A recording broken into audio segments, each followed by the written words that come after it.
Okay, let's do what everybody hates but also like to take part in all the goddamn time. Talk about a conspiracy. Before I go into detail with this video, I just want you guys to understand the reason why I'm saying this. And I'll go ahead and preface it by telling you, remember the time when America was not in division? And now remember America in time of division, like we're in right now. Last time America was fully and truly united, and we're talking about just the last time, it was 9/11. 9/11 was a time when people could completely drop the racism, the hatred, the division through all sorts of bullshit that we had going on. 9/11 was a time where you could literally walk to your neighbor's house or be taken right in. You know, that was a time where the Southern hospitality spread across the entire country, if that makes any sense. The reason I call it a conspiracy only because it has ceased to happen. Examples of a conspiracy: the moon landing. People, there's a good majority of idiots who think we actually haven't been there. You. Now, same conspiracy as people thought that 9/11 was something created by the government. My bloodline is pretty much from New Orleans, Louisiana, and as you guys know about the New Year's attack that had happened there, it isn't something that's going to unite the country. What it actually is how can you say a staging? It's a staging setting up for something much more greater. Reasons I say this, just follow along and just pay attention. The man intentionally drove a pickup truck in a crowd of revelers on Bourbon Street in New Orleans, French Quarter, in a deadly rampage early on New Year's Day. At least 14 people were killed before the attacker died in the shootout with the police, officials said.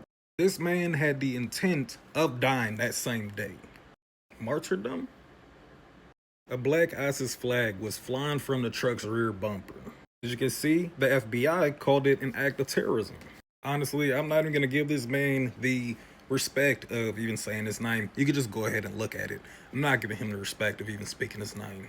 So it's that, and we also had the Cybertruck attack. The saddest part about this is that these things are happening in a time that America is in full division. And we have been this way for going on over 8 years now.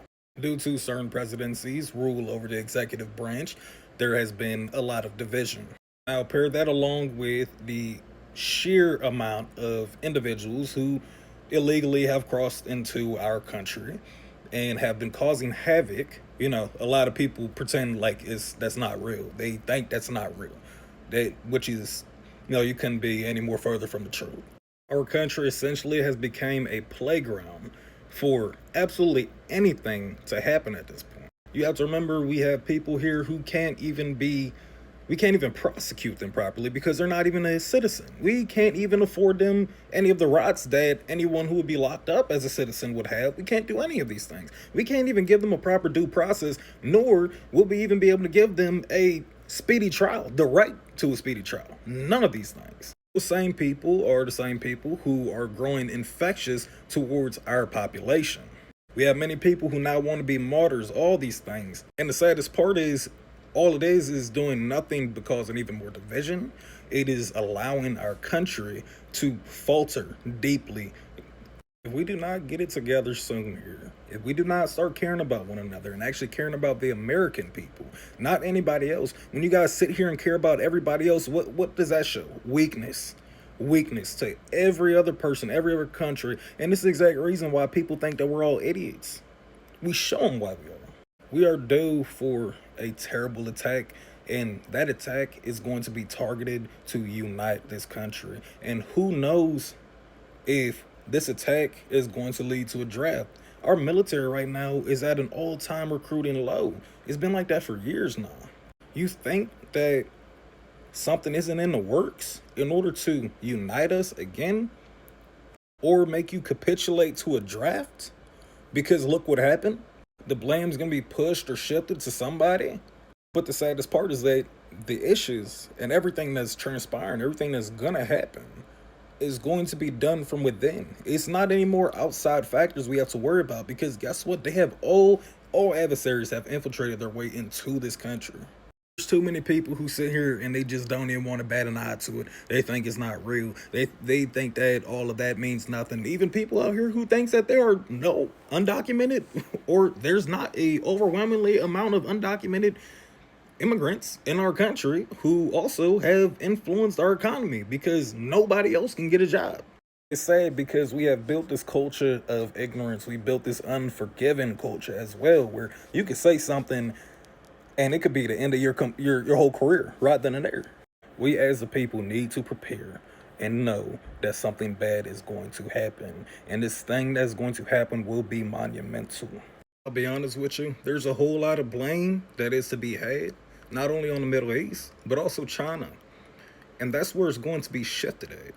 I have no issue the fact that we actually brought almost 100,000 or over 100,000 refugees essentially from Afghanistan and brought them here. What people don't understand is that out of some of those people that were there were also fanatics or radicalists, whatever you want to call it.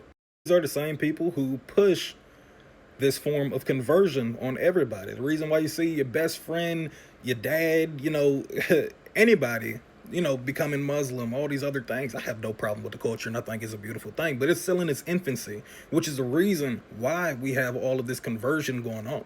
One thing I learned about the Lord and Christianity is the Lord dislikes bigotry.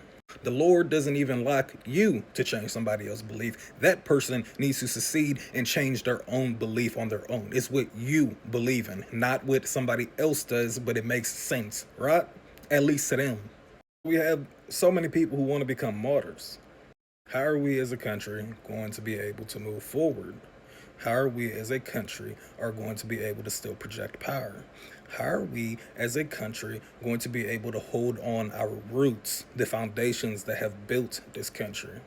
The United States has went through dealing with states wanting to secede from the country in recent years. You guys not think in our lifetime right now, we're not going to have a potential civil war or even participate in another Vietnam style war where we're most likely going to have many men, myself included, thrown into a fight that we don't believe in. Suffice to say, the time of peace in America has brought division. It has weakened us. It has weakened the mind. It has weakened the people. There's more Americans out here that say F this country. They don't care about it. They don't even want to be a part of this country. Then we have people who are even patriots. Let that just sink in.